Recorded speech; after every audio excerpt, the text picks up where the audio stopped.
सत श्री अकाल, आदाब। मैं हूं तमन्ना, आप देख रहे हैं द संकेत लाइव। आज की इस बेहद अहम, सिस्टम को झकझोर देने वाली और पूरे देश के लिए एक चेतावनी बन चुकी खबर में हम बात करने वाले हैं मेरठ की।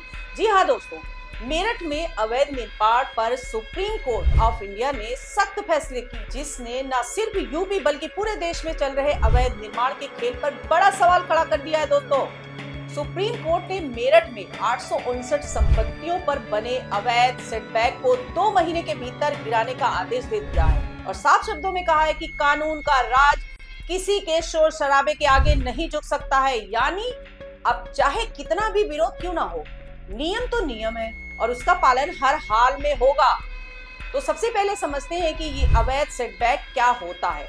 दरअसल किसी भी इमारत के चारों ओर एक तय खाली जगह छोड़ना अनिवार्य होता है, जिसे सेटबैक कहा जाता है, ताकि आग लगने या किसी आपात स्थिति में बचाव और राहत कार्य आसानी से हो सके। लेकिन मेरठ में बड़ी संख्या में लोगों ने इसी सेटबैक में निर्माण कर लिया, दुकानें बना ली, अस्पताल चला लिए, स्कूल खोल दिए, यहाँ तक कि बैंक और बैंक्वेट हॉल तक चला दिए। यानी नियमों को पूरी तरह ताक पर रखकर बिजनेस किया गया और प्रशासन भी लंबे समय तक आंख मूंद कर बैठा रहा।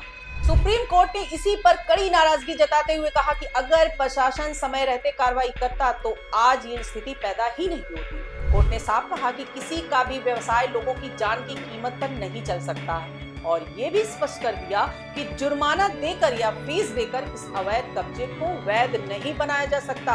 यानी अब कोई भी बचने का रास्ता नहीं है। दोस्तों, इस मामले में कोर्ट ने पहले ही 44 संपत्तियों को सील करने का आदेश दिया था, जिसमें सेंट्रल मार्केट की दुकानें समेत 6 स्कूल, 6 अस्पताल, 4 बैंक्वेट हॉल, 3 बैंक और एक नॉन बैंकिंग फाइनेंशियल कंपनी शामिल थी और प्रशासन ने इसे सील भी कर दिया। लेकिन जब तक ये कार्रवाई हुई तो व्यापारियों ने विरोध किया, धरना प्रदर्शन किया, लेकिन कोर्ट ने साफ कर दिया कि विरोध के आधार पर कानून को नहीं रोका जा सकता। अब कोर्ट ने बाकी 815 संपत्तियों पर भी कार्रवाई के लिए योजना बनाने का निर्देश दे दिया है दोस्तों, और कहा है कि सभी अवैध निर्माण को हटाया जाए। और मैं आपके चैनल के माध्यम से माननीय सुप्रीम कोर्ट से अपील करूंगा कि यहाँ के व्यापारियों के दुख और दर्द को समझें और कल जब तारीख लगे तो सिर्फ अधिकारियों की और सरकार की बात ना हो, वहाँ पर यहाँ पर जो चीजें घटना घटी हैं, जो घटित हुई हैं, उनके ऊपर भी सुनवाई ठीक तरीके से हो और इनकी बात को सुना जाए। और जो लोग खुद नहीं हटेंगे उनके खिलाफ प्रशासन कार्रवाई करेगा और ध्वस्तीकरण का खर्च भी उन्हीं से वसूला जाएगा। क्यों खुद को अरे खुद उनका परिवार नहीं है, क्या करेगी सरकार? किसी का दर्द क्या समझेगी? कोई नहीं माना, कोई नेता नहीं आया, कोई नेता नहीं आया, कोई मंत्री। सब बेकार। अरुण गोविल कहाँ गया? जो राम बना फिरता था, कहाँ गया वो? एक बार भी नहीं आए। कहाँ गया राम? वोट मांगने पे अपना जब चुनाव आ रहे अब आए वोट मांगने, सालों को ना डंडे मारे तो, ना जूते मार के भगाया तो। अब जरा सोचिए, इतने बड़े पैमाने पर अवैध निर्माण हुआ कैसे? आखिर किसकी अनुमति से स्कूल, अस्पताल और बैंक जैसी संस्थाएं बिना वैध अनुमति के चल रही थी? और कोर्ट ने भी ये भी सवाल उठाया कि इन संस्थाओं को चलाने की अनुमति किसने दी और जिम्मेदार अधिकारियों पर कार्रवाई क्यों नहीं हुई? ये मामला सिर्फ एक शहर का नहीं बल्कि पूरे देश के लिए चेतावनी है दोस्तों, क्योंकि लगभग हर शहर में इस तरह के अवैध निर्माण देखने को मिल जाते हैं, जहां नियमों को दरकिनार कर इमारतें खड़ी कर दी जाती हैं और बाद में उन्हें वैध बनाने की कोशिश की जाती है। अब बात करते हैं उस पूरे विवाद की जड़ की। तो इसकी शुरुआत साल 1978 में हुई थी, जब यूपी आवास विकास परिषद ने शास्त्री नगर गृहस्थानम योजना लॉन्च की। इस योजना के तहत आवासीय प्लाट दिए गए थे और इस पर शर्त थी कि इनका उपयोग केवल रहने के लिए होगा। लेकिन धीरे धीरे इस प्लाट्स पर कमर्शियल गतिविधियां शुरू हो गई, दुकानें बन गई, कॉम्प्लेक्स खड़े हो गए और नियमों का उल्लंघन लगातार होता रहा। और 1990 में ही आवास विकास परिषद ने इस निर्माण को अवैध घोषित करते हुए नोटिस दिया था, लेकिन इसके बावजूद निर्माण नहीं रुका और स्थिति और बिगड़ती गई दोस्तों। और यहाँ तक कि निर्माण रोकने पहुंचे अधिकारी के साथ मारपीट तक की घटना हुई, यानी कानून को खुली चुनौती दी गई।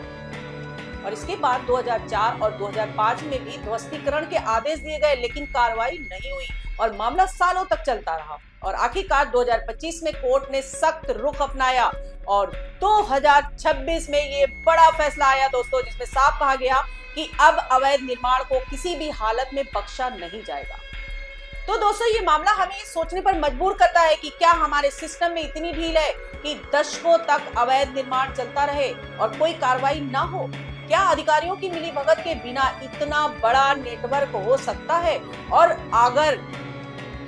अगर आज सुप्रीम कोर्ट को दखल देना पड़ रहा है तो इसका मतलब है कि कहीं ना कहीं पूरी सिस्टम फेल है। अब सवाल यह है कि क्या इस फैसले के बाद देश भर में ऐसे अवैध निर्माणों पर कार्रवाई होगी? क्या अन्य शहरों में भी प्रशासन सक्रिय होगा या फिर ये मामला सिर्फ मेरठ तक ही सीमित रह जाएगा दोस्तों? क्योंकि अगर सच में कानून का राज स्थापित करना है तो ये कार्रवाई पूरे देश में होनी चाहिए। दोस्तों सुप्रीम कोर्ट का ये फैसला एक सख्त संदेश भी है और अब नियमों की अनदेखी नहीं चलेगी और जो भी अवैध निर्माण करेगा उसे उसकी कीमत चुकानी होगी, चाहे वो कितना भी बड़ा व्यक्ति या संस्था क्यों ना हो। और अब अंत में आपसे सवाल है दोस्तों, क्या आपको लगता है कि आपके शहर में भी ऐसे अवैध निर्माण हो रहे हैं और क्या उन पर भी इसी तरह की कार्रवाई होनी चाहिए? अपनी राय कमेंट्स में जरूर बताइएगा दोस्तों। आज के लिए इतना ही, नमस्कार।